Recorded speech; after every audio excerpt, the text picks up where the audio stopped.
Welcome to the In His Voice podcast, hosted by me, Rob L. Lowe, where we talk about everything from the playground to the stadium, from the bedroom to the boardroom, and everything in between. And before we go forward, make sure you hit that like button, subscribe, share, and click on the bell icon so you can stay tuned and never miss out on any upcoming episodes. Well, today's episode, you guys, you have no idea. This has been a fiasco in the making trying to get here. I'm in Indianapolis. I had delayed flights. Thank you, Southwest, for getting me here. And so if you see this while the flight was delayed, your staff was courteous. And so I'm looking for sponsors. Hope you can consider that.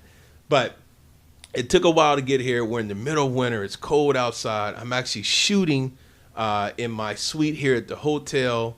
And this episode was so important that even with all the challenges that it took to put it together, with the hotel spacing, the travel challenges trying to get here, setting up the cameras and everything, it really was important.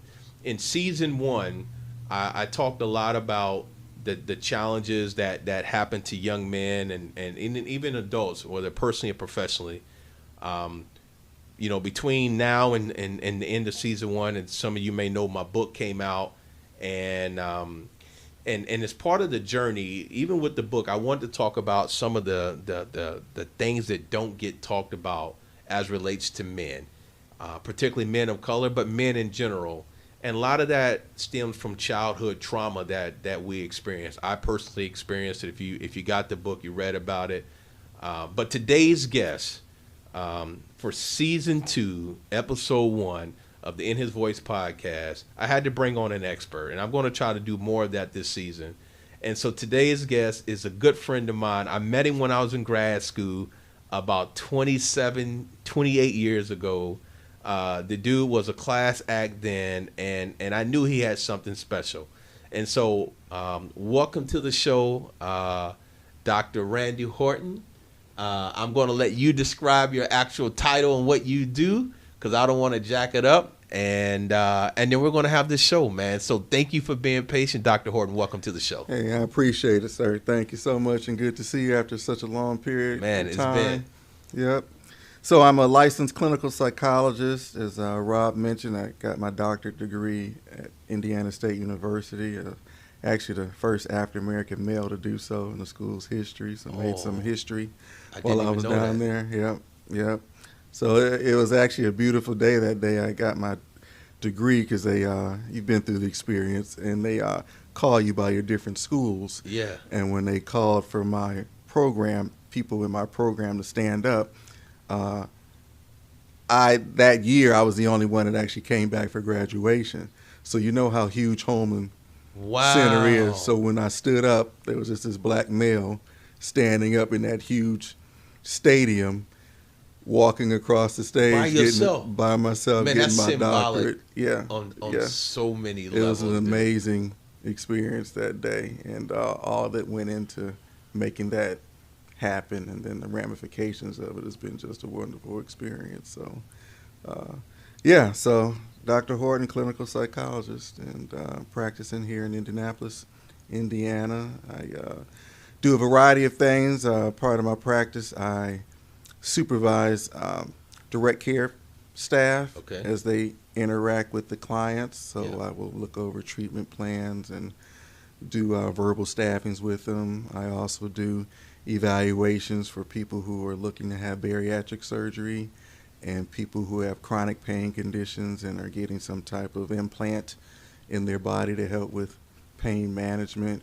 I used to do evaluations, had contracts with organizations and the Indianapolis Police Department and Fire Department, so anytime they bring on new recruits, I was one of the people that evaluated them.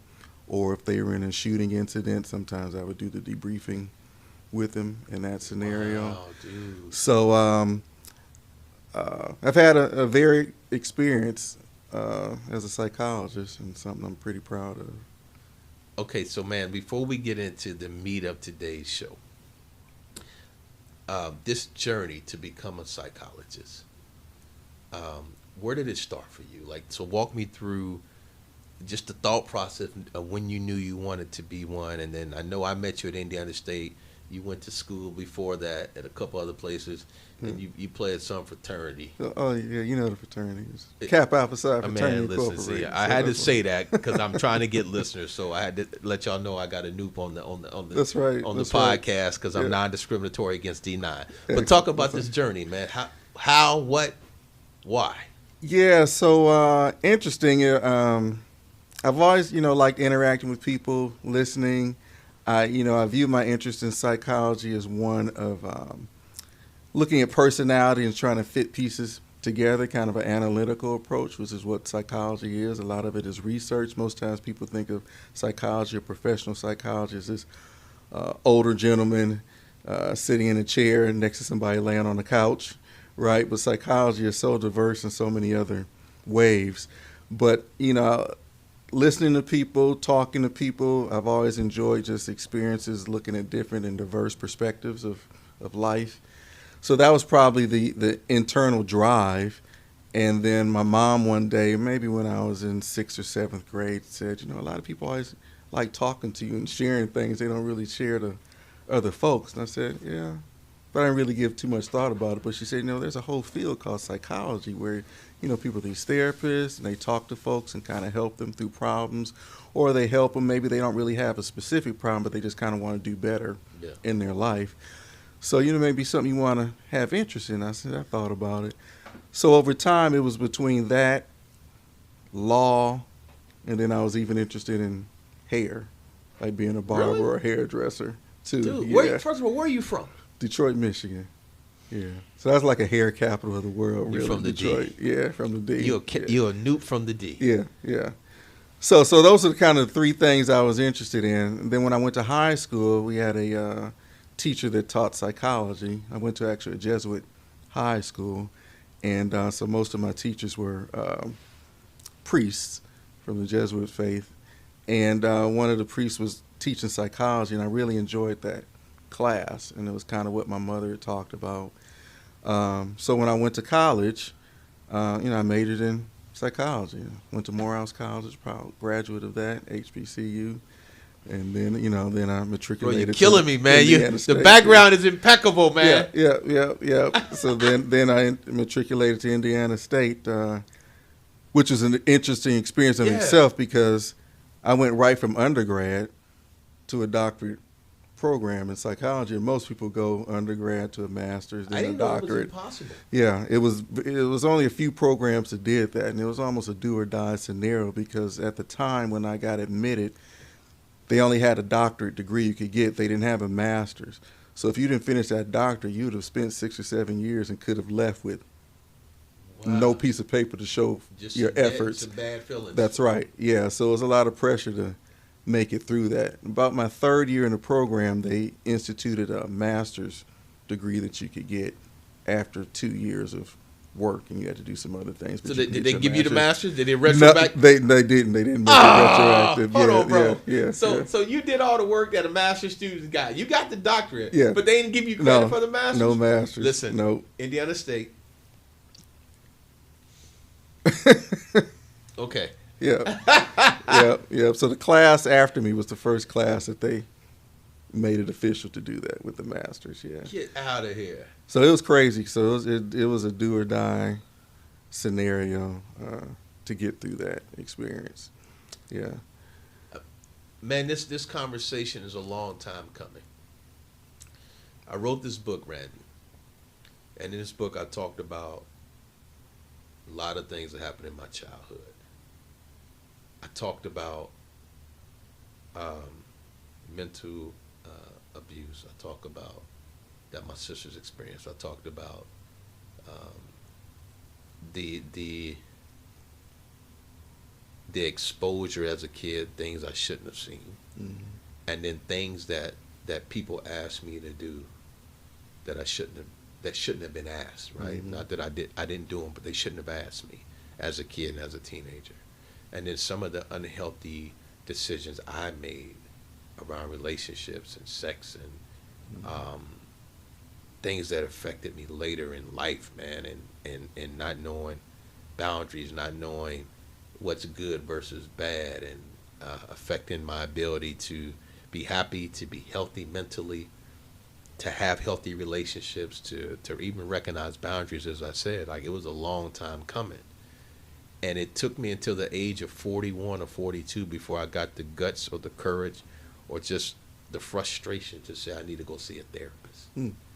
And I remember walking in, dude, and it was a white guy in Florida.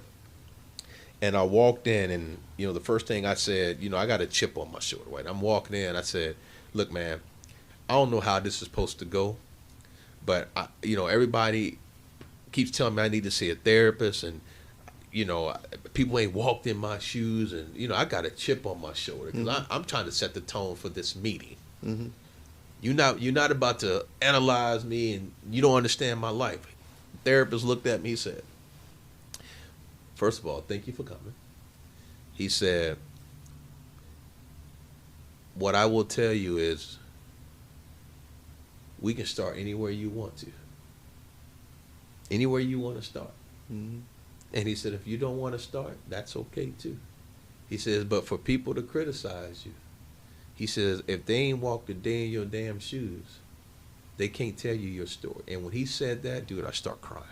Mm. Because what he did is, and I'm not a therapist, but what he did for me was, he was like, dude, I acknowledge you. That's right. I hear your pain. I hear your frustration. Mm-hmm. I even hear that hurt about you don't want another person to judge you. Mm-hmm. It's your safe space. And whenever and wherever you want to start, I'll wait. Mm-hmm. Dude, I just started crying. I'm 41, 42 years old. Mm. Yeah. And even then I was scared to talk because I'm about to share things that my wife didn't know. Right. My kids didn't know. No one knew, that I just held.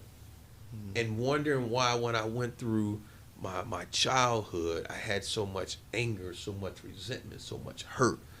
Why I did things as a teenager to get people to laugh with me so they wouldn't laugh at me. Sure.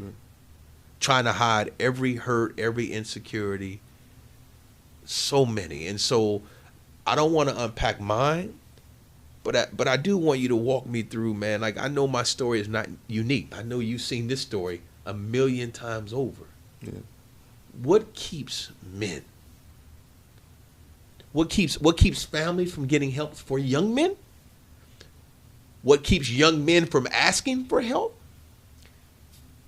And what keeps men, dude? Like, there's so much in there, I know, and I know it's not easy, but dude, why did it take me 42 years, or why did it take the next Rob 42 years? Yeah. Your story is unique because everybody has their own story, even Okay. if other things are very similar. Your Rob Lowe, what you go through is quite specific for Rob Lowe. Okay. Everything and everybody has their season when their brain tells them, okay, I've had enough and I need to seek help. Thank God for you. You opted to go to a place even though you felt vulnerable and scared. That survival mechanism that it showed itself in maladaptive behaviors before was actually showing itself in kind of pro-social behaviors by going to see a therapist. That took a lot of strength to do that. And a lot of people don't do things to cultivate self-care. I would say in our kind of Western society, we very much, unfortunately, value very stereotypical male gender roles that really kind of keep us a prisoner. Yeah. We're not able to really fully engage and reflect our humaneness across the board. Yeah. So people, children, research suggests that children at the age between 3 and 5 really start gravitating to these kind of maladaptive gender roles because they get reinforced for doing it. So, you get hurt, don't cry. You cry and shake it off. Be a man. So they're connecting, don't cry and be a man. So you're conditioning that kid that to be a man, I don't cry. Don't talk about A, B, and C. So to be a man, don't engage in certain conversations or don't articulate certain feelings. So over time, this child who could have been very diverse in their expressions is relegated to just expressing themselves in these very narrow viewpoints. And over time, your mind and body say, I can't survive like that. So people start doing maladaptive things to survive: drugs, poor relationships, etc. Be a man, take on responsibility, but don't ask for help. Right? So I'm not doing well in school, but I'm not going to ask the teacher. I need help because I feel scared and I don't want my friends to laugh at me.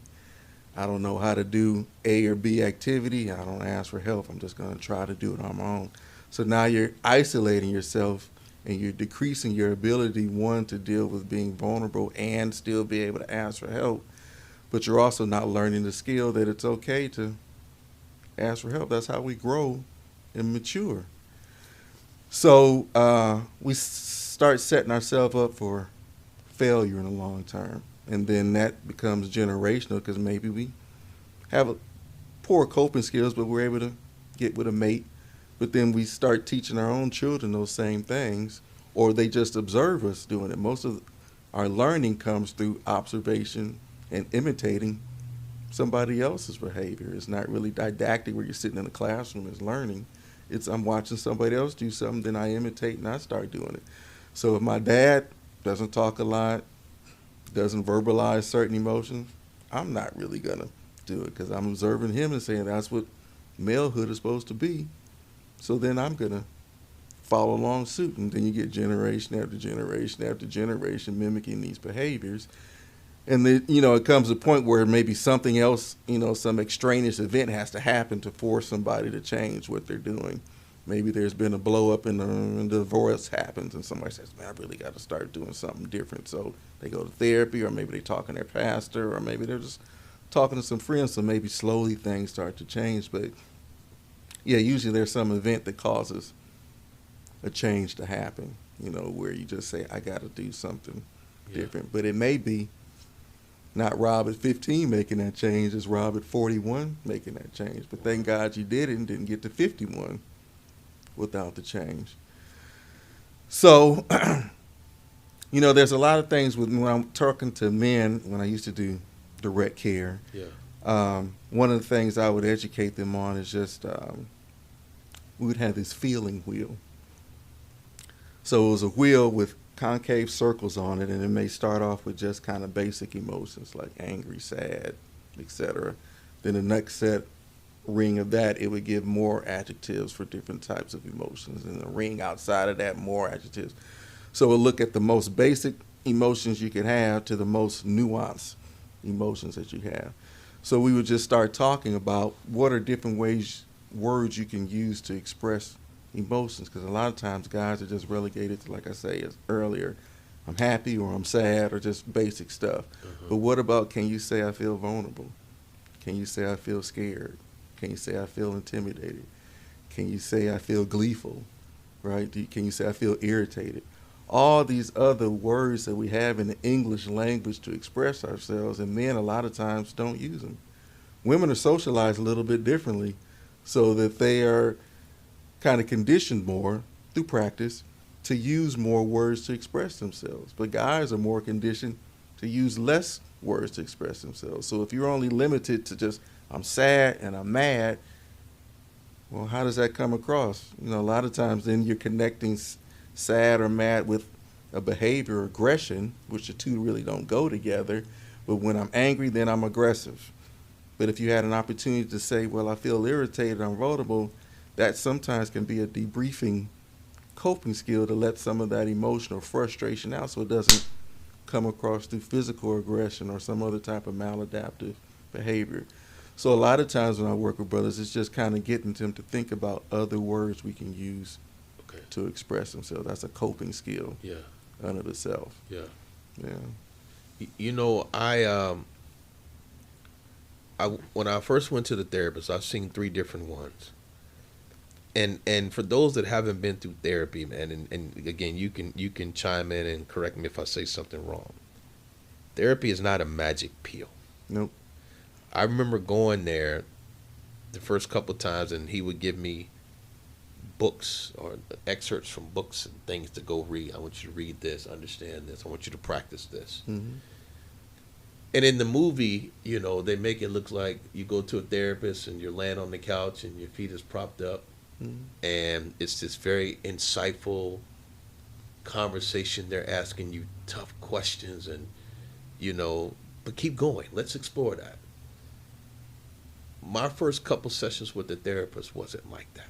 Mm-hmm. My first couple sessions were, why do you think that is? Let's talk about it.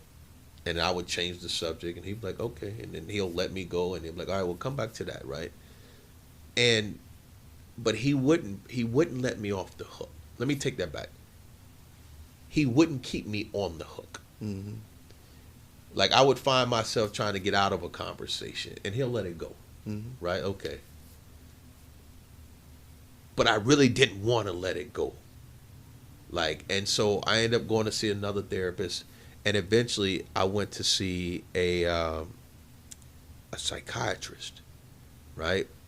And the psychiatrist, because it was a joint practice that had a therapist. But if I wanted anxiety medicine, sure. I had to see a psychiatrist. Mm-hmm.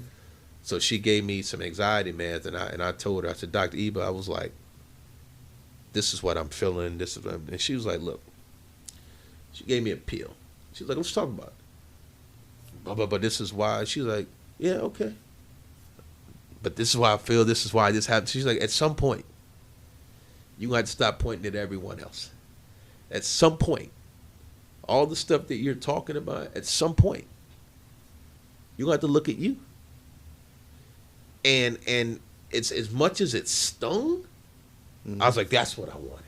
Right. I came to not get off the hook. So the first therapist, I look back now, I go like, he met me where I was. And maybe if he'd have pushed harder too soon, that's right. He knew, like, dude, but I wanted it, right? I just didn't know the process to get there. I want it all now, right? I want to be healed. Yeah. I want you to get this out of me. I'm tired. And yeah. What you mean? Why I gotta keep reading these pages? Like, he would give me the same page. Read that such and such. Here we are 13 years later. I said, because I didn't get it the first time, right? He was like, I can't introduce you to another thing. That's you ain't started practice. It's a building process. Yeah. That's right. Because I wanted to go, and I wanted the magic pill. I wanted the tough conversations. I wanted to cry, and I wanted to feel like when I'm done. After 40 minutes, right, I'm good to go. Dude, I wanted that. Yeah, it's not going to happen. That's not real. No. As a doctor who does this for a living,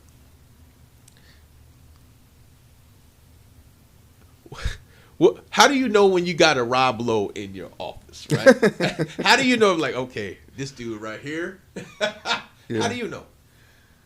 So I think, what's the referral question when somebody comes in? Like, are they coming because they want to come on their own? Yeah. Or are they coming because it was court ordered? Or are they coming because a spouse told them to come? So your motivation is going to be different when you're coming to therapy. Like, why are you here? What's the motivating factor that you're here? So we have to take that into consideration. Because if somebody's like court ordered for treatment, there may be just because like I'm just going through the steps. Yeah. They're not going to tell you that. It's like, I just got to go through this so my probation officer or whoever can check the box and I can move on to the next thing. So then maybe not are there because they really want to get some insight and behavior change. Okay. It's like, I just want to get on to the next thing. If the spouse is on you to come, it's like, well, the old lady's on me and man, I just want to get her off my back. Almost like being court ordered, but it's like, I'm trying to save the marriage, but maybe if I do this, then maybe she'll be quiet and I'll learn a couple things and we can move on. So maybe a little closer to trying to get some insight, but it's a little bit different than somebody just saying, I'm at a point where I really want change, right? Statistically speaking, it takes somebody like 4 to 7 times of doing something a certain way before they actually change. So, a substance abuser is taking them 4 or 7 real attempts before they actually are like, I want to get on the road to sobriety. So you can take that same logic for about any behavior we want to change. The first time you do it, it's probably not going to happen. Weight loss, stop smoking, whatever it is, 4 to 7 times before you actually like, okay, I'm actually like working the plan. So we have to really start with motivation. Then we have to look and see, the emotions that people are coming to the sessions with, not just the first session, but all of them. Because a lot of people have misperceptions on what psychotherapy is. Yeah. You touched on it, and I briefly mentioned it about, some older gentlemen sitting on a chair and somebody's laid on the couch. That's what you see on TV. Yeah. That is a very stereotypical reflection of a certain type of psychotherapy called psychoanalysis, which a lot of people don't really do anymore. They do it, but it's one technique that therapists may use, and some people just specialize in doing that type of therapy. Then you have other type of therapy, client-centered therapy. Then you have cognitive behavior therapy, and it just goes on and on, just like a surgeon has different techniques to manage when they're doing surgery, or a physician uses certain medications to help with certain things. So therapists use different techniques or therapy styles depending on the problem at hand, because certain therapies work better with certain mental health conditions. Yeah. There's a better matchup Yeah. between them. So that's something else that we have to take into account when we're working with somebody, is like, what type of therapy would work best for this person. Sometimes you have to move to different therapists, because one therapist may just say, I really only do this one type of therapy. I'm a specialist in this. But that may not work well with the client at the time. So that's the second thing we have to look at. Is like, first is just kind of motivation why you're here. Second is kind of therapy and therapeutic approaches that we want to use with that person. And then third is kind of, what is the client's goals? Like, what do you want to do? What do you see yourself 8 sessions from now? How will you be different?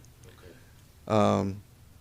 Certain therapeutic styles are a lot more involved in talking. Other therapeutic styles will give you homework. So it's like stuff you got to do in between sessions. So it seems like the first therapist was really about that, giving you work to do in between sessions. That is kind of my approach when I was doing therapy, because I'm only with that person 50 minutes out the week, once a week. You got all the other minutes of the day that you're dealing with by yourself or with your family members. So in between time, to kind of keep you tuned in, you got to work on some activities. It's kind of like if you go see a personal trainer, you're not with that personal trainer 24/7. You're like with them once or twice a week. But in between that time, they're like, okay, Rob, I want you to do, 20 minutes of cardio on Wednesday. I want you to do, some weightlifting on Friday. Then we'll meet again Monday. I want you to have done it. It's same kind of scenario. You got to work on some stuff in between time. Because whenever you're going to therapy, you have to keep in mind the years it took you to get to that point. It's going to take you some years potentially to get out of that point to see true change. Now, sometimes it doesn't take years. Hopefully it takes a couple months, a few weeks, because hopefully you and your therapist are breaking down some issues and you say, we're going to work on A first, then B, then C, versus we got to work on everything once. You can't do it that way. You will lose focus on what the agenda is. So a lot of times, to your point earlier, people will come into therapy and just want a quick fix, and it's not going to happen. You are in the process of peeling that onion back, layer by layer, personality, layer by layer, trauma, layer by layer, your vocation, relationships, layer by layer.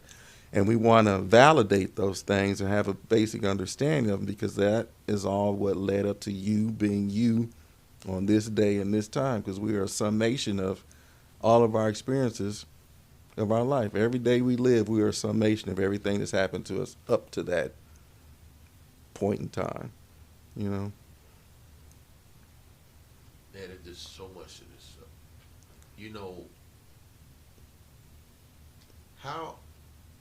What advice would you give when you see a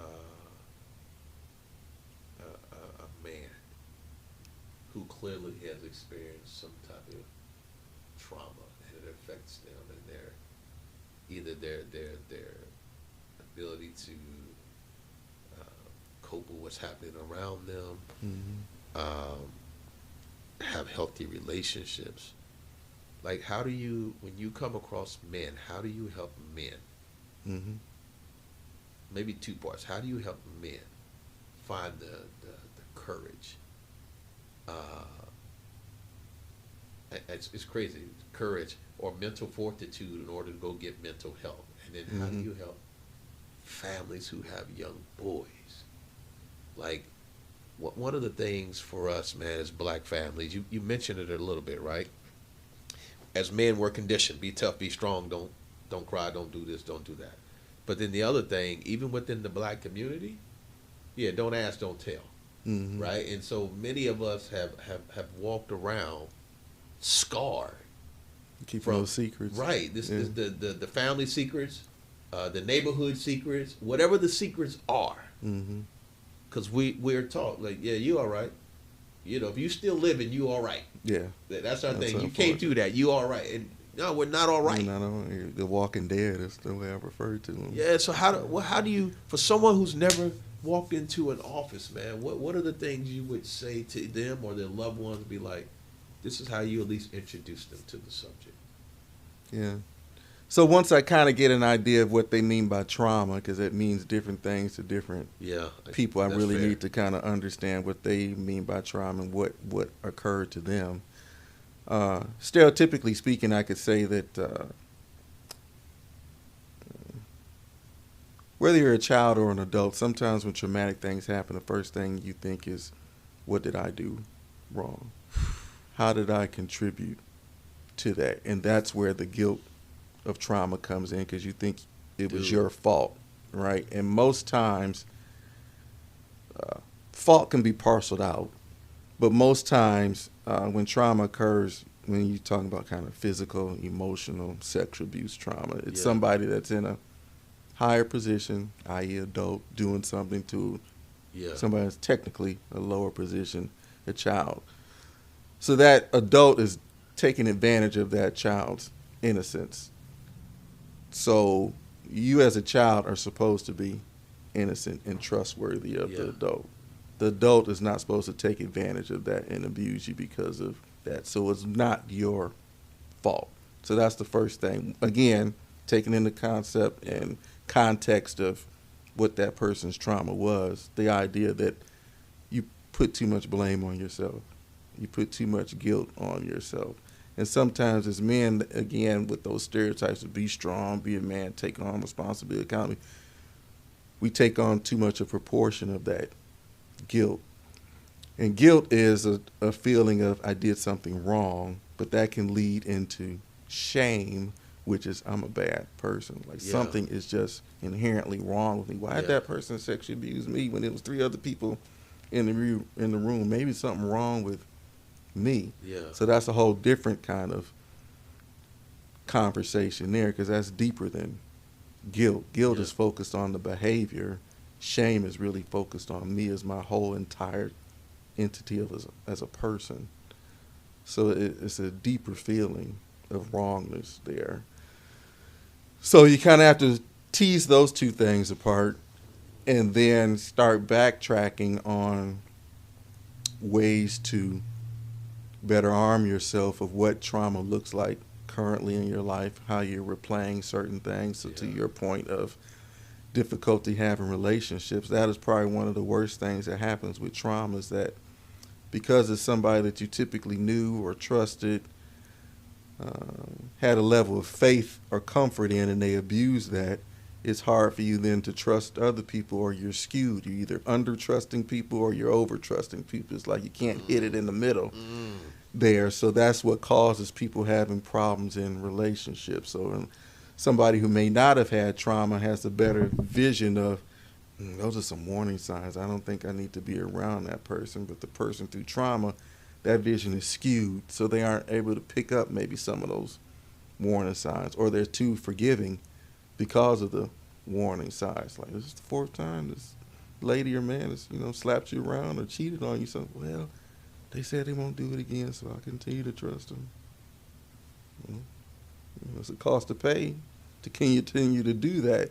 But because of their childhood trauma and always kind of wanting to still, even though that parent abused them, that child still wants to trust that parent and say, I want you to be there for me. I kind of want to idolize you as my parent. I want to feel safe around you. So you continue to trust, but you continue also to get abused.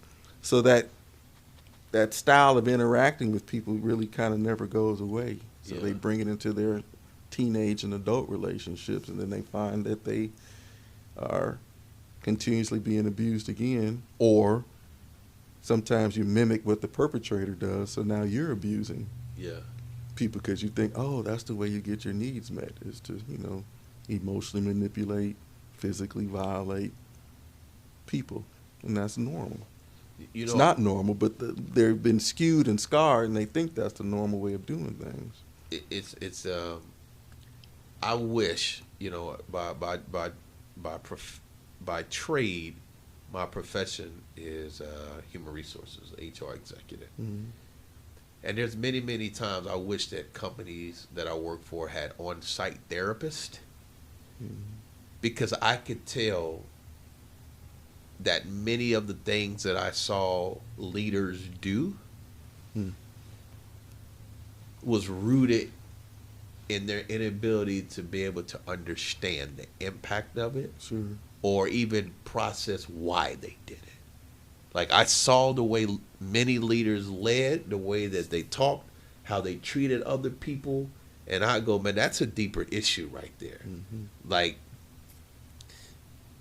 and you haven't attempted to go address that. You're manifesting, or you're acting out on something that is not related to your team. It's a trigger, whatever that thing is. Yeah.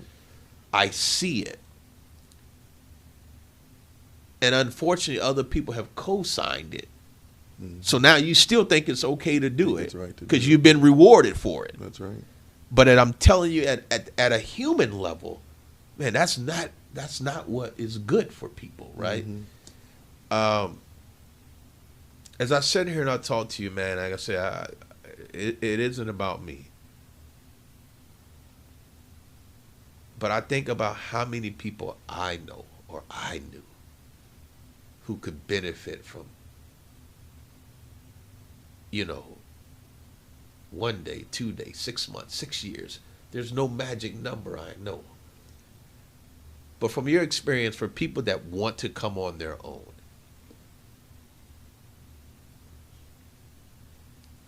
how do you know they're engaged, and how do you know, okay, they're about to fall off? Is there a way, are there signs that you can tell, like, Mm-hmm. this is their journey, right? They came here because they wanted to, but they're committed, versus you're like, okay, Yeah. maybe they're not ready yet. That happens. A lot of times you typically are weekly appointments, every other week appointments. So if you see people kind of canceling at the last minute or no showing appointments, that shows a motivational issue in general.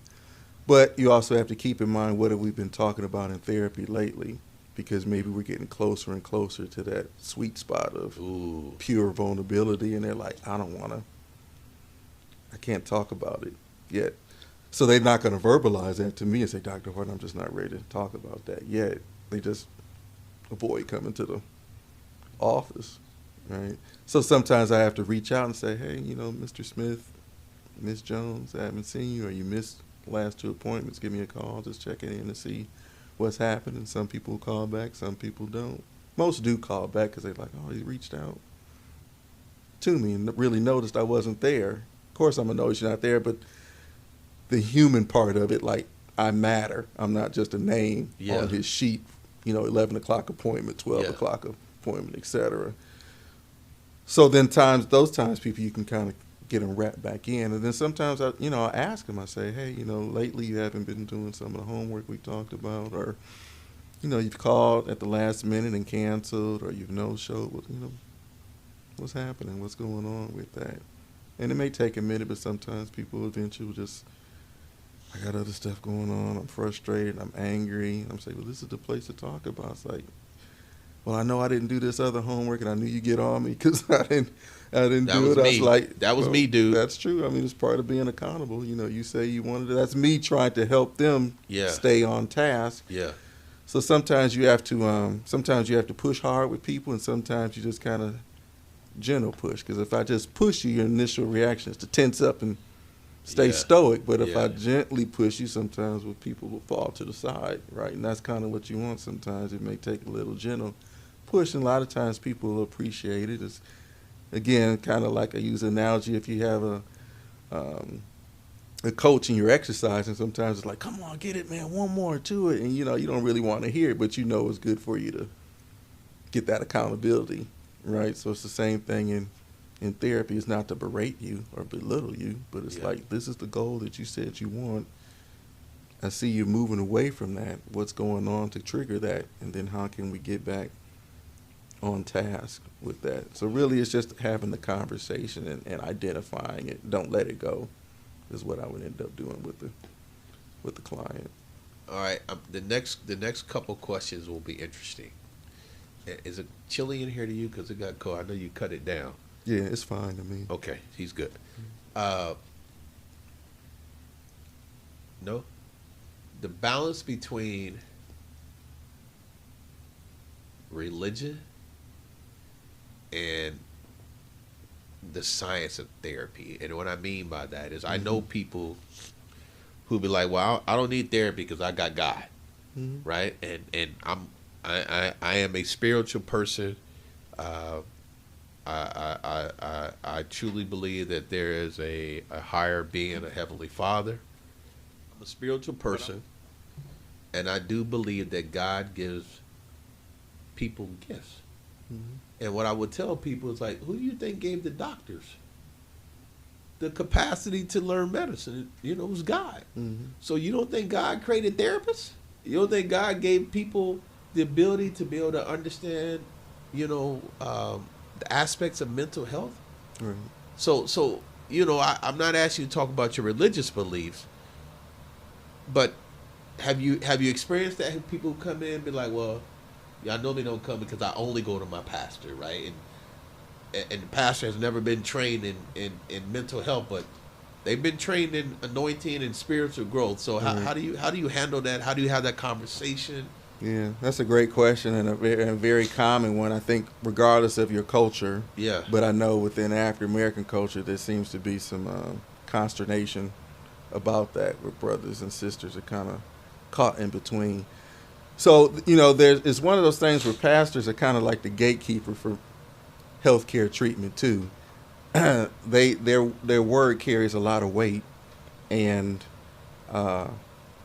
you know, I've heard clients, and I've been in the pews when I've listened to pastors say this too, where they'll say, you know, just pray on it, you know. And I've heard them literally say, you can get rid of your medication, just pray to God. That should be the first thing you do. And I wholeheartedly agree that from a spiritual standpoint, the first thing you should do is be praying. It should be your first thing and your last thing. Yeah. But there's a whole lot of room in between there too. And I think that there's so many commonalities between psychotherapy and what spirituality we want you to do that they really complement each other. They aren't divergent things like one or the other. They both should be happening together. I've also heard pastors say, hey, pray on it and make sure you go into your doctor's appointment. Make sure you're getting your annual exam. If you got a therapist, make sure you're going to see your therapist. So they're a little more holistic in their approach. So I'm not quite sure, you know, what the mindset is of a pastor who's telling his congregation not to do other things that would be adaptive and healthy for that person. Yeah. I can't imagine them telling them not to take their medication, although I've heard it. I've seen it. Right. And I just thought, boy, you're doing some damage to that person. Because what if that person doesn't take their anti-anxiety medication, Right. their psychotropic, their cardiac medication, their cholesterol medication? You know, there's about 7 billion people on this planet. Personal belief is that God works through us. Yep. And he says, I'm going to work through Joe Smith, MD, Randal Horton, PhD, to help my fellow parishioner in Christ that's down there to get help. Yeah. Yes, I want him to pray to me, but I want my people to work together to help each other. Yeah. That just seems more in line with at least my spiritual viewpoint and me as a therapist. So, you know, anytime I talk to my clients, I don't try to push my personal agenda of spirituality onto them. but I kind of list out, have an understanding of what their religion and spirituality says in terms of healthcare. Yeah. I say kind of what we're going to do in therapy, and then I say, what do you see that's not congruent with each other? And most of them can say, I don't see anything not congruent. So does that help you in making sure you can come to therapy and go to church and say, yeah, Dr. Horton, I don't know what my pastor's talking about from that perspective. So I kind of help them come to the conclusion that it's okay to do both. Yeah. I'll make sure your green light's still on. Okay. So I have met people, when I start telling people, okay, let me go back, because people who go to therapy do this too, right? People who go to therapy swear they become therapists, and then they tell everybody you need to go to therapy, right? You got to go to therapy. You need to go to therapy for that. Yeah. So, and I fell into that. Same thing, you start losing weight. Right. You're like, get to the gym, bro. Do your thing, do your push-up, eat right, bro. You happy about the change, so you want to spread the good word. And many of us make the mistake of trying to diagnose people. Like, listen, I'm telling you. Yeah. You're probably suffering from this, and here's a coping mechanism. Be like, look, I just learned that last week, right? I'm only practicing twice, but I'm telling you, it's going to work on you. Yeah. But I have definitely come across people who said, I said, why don't you go to therapy? Why? I'm going to see my pastor. Mm-hmm. And I go, yeah, but that's great. But is he trained, in mental health? But he's blessed. Like, so are you, but is he trained? Mm-hmm. And not that I take away from it, but you're right. There are many people helping someone with family conflicts is one thing. Spiritual is another thing. But when we start talking about mental health, if you don't get to that, the rest of those things don't get fixed. Mm-hmm. All you are is treating or creating opportunities for people to exist with them, but you're not getting to the root cause of how to eradicate those things. Mm-hmm. The root cause is so that they can have these healthy lives. As a therapist, dude, 3 questions for you. Dr. Randal Horton, Randy. What's the most rewarding part of being a therapist? What was the most challenging part of being a therapist? Those 2, and then I'll give you my last question. Okay, yeah. So the most rewarding part is that somebody's invited me into their life to walk this path that they need to walk to try to get better. I mean, I just take that to heart because they don't have to do it. 2, you're probably at one of your most vulnerable points in your life when you opt to come to therapy because there's, quote, a problem. Again, sometimes people come to therapy because there's no specific problem. They actually just want to do better in what they're already doing. They're, quote, high functioning and, whatever it is, they just say, I just want to do better at A. So sometimes therapists just help that. It's always not just, doom and gloom and like life sucks, that kind of thing.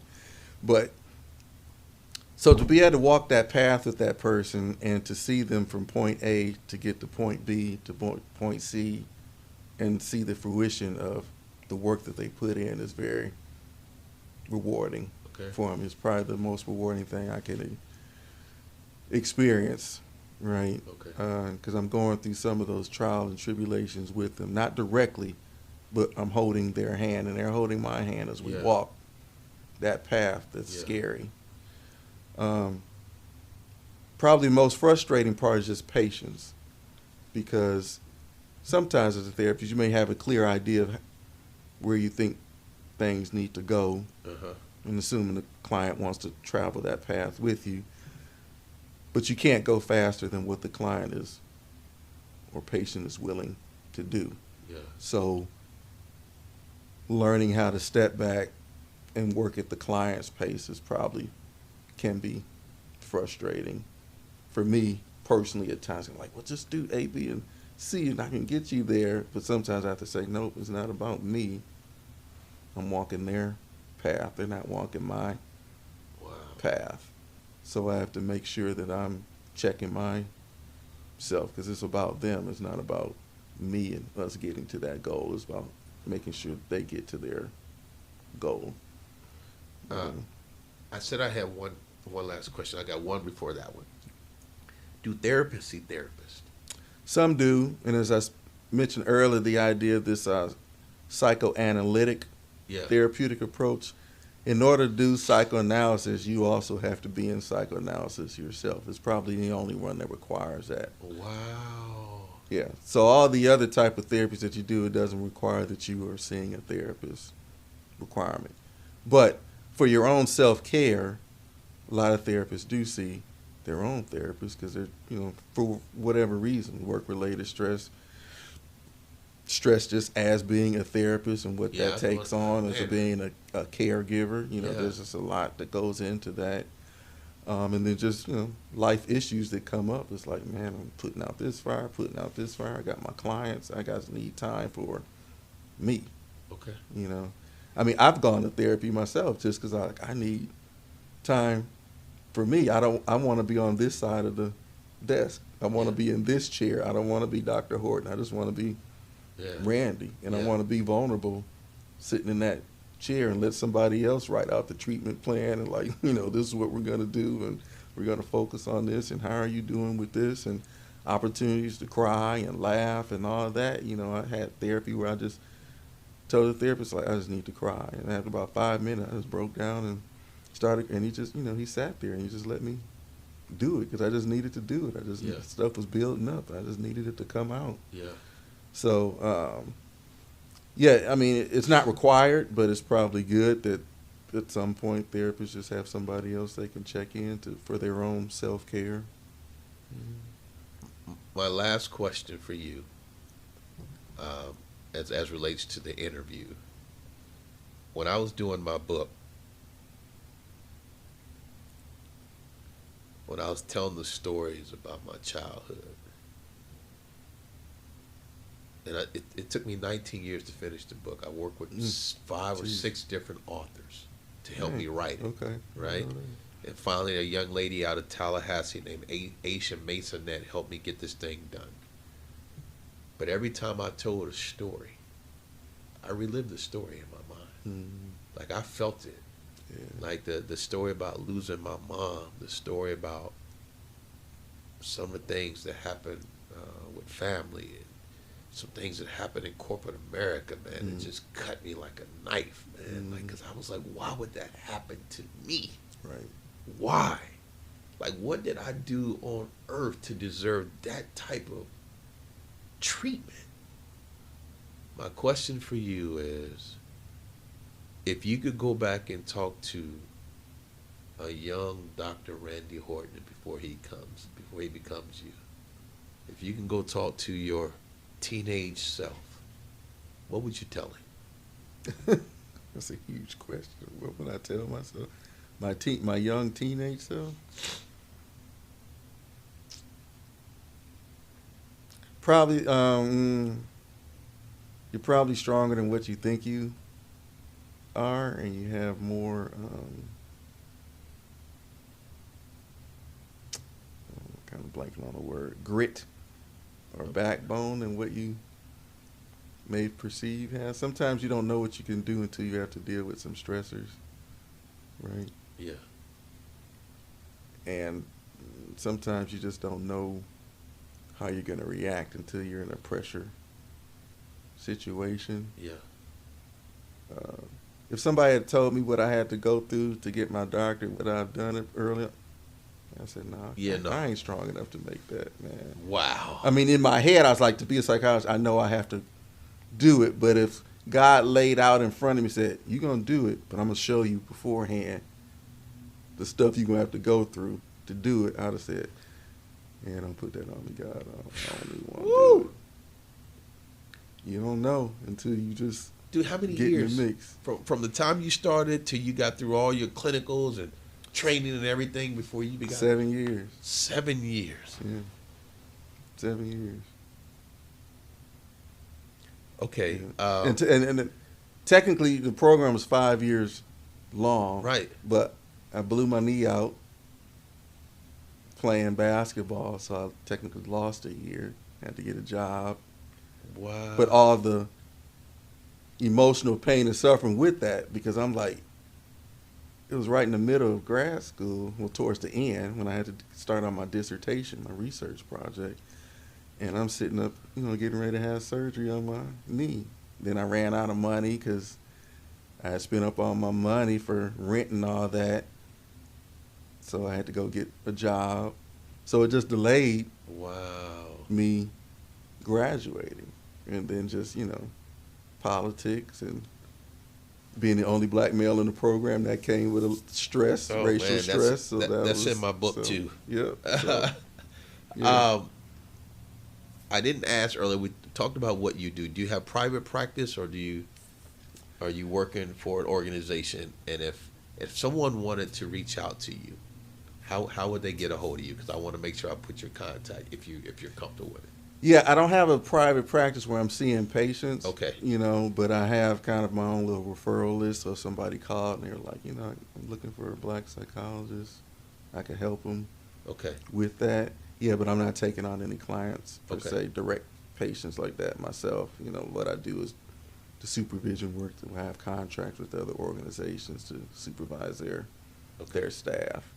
Is there an organization or a practice that you feel comfortable sharing? Hey, if people are interested, give this place a call.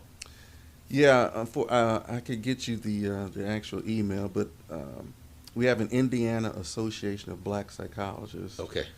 And they have a Facebook page, and on that page, there's a way to get referrals. There you go. From that. Yeah, so Indiana Association of Black Psychologists on the Facebook. All right, I'm gonna look up their Facebook page and probably try to put a screen capture. And if they have an email or contact, I'll put it in. Well, man, listen. First of all, thank you for being patient, because I know it was a headache trying to get this thing set up, trying to find the right lighting, but you were patient, dude. This is my first podcast of season 2, and literally it had to be meaningful. It had to be one like this one, and it took someone like you to have the patience for us to do all the setup stuff, but still sit on this couch and deliver such a powerful message, man. And so, brother, I'm blessed. I'm grateful. You truly have always exemplified a positive role model. And I remember you in grad school. I didn't know how hard the program was, but I remember you being there, just been very studious. And I pray that you continue to do this work, man, and change the lives of young people and men. And for those that are watching the podcast, I'm wearing this shirt. This hoodie says "Struggle Made Me," and I wore it intentionally because it's created by a local entrepreneur. He has a shop down there in the She Event Indy with Katina Williams, and so I want to shout out to the gentleman. I bought this down there, but I wore this for this show because it defines my life. Struggle made me. But I was fortunate enough to come across people like you early in life who, through osmosis, poured into me and showed me what could be. Yeah.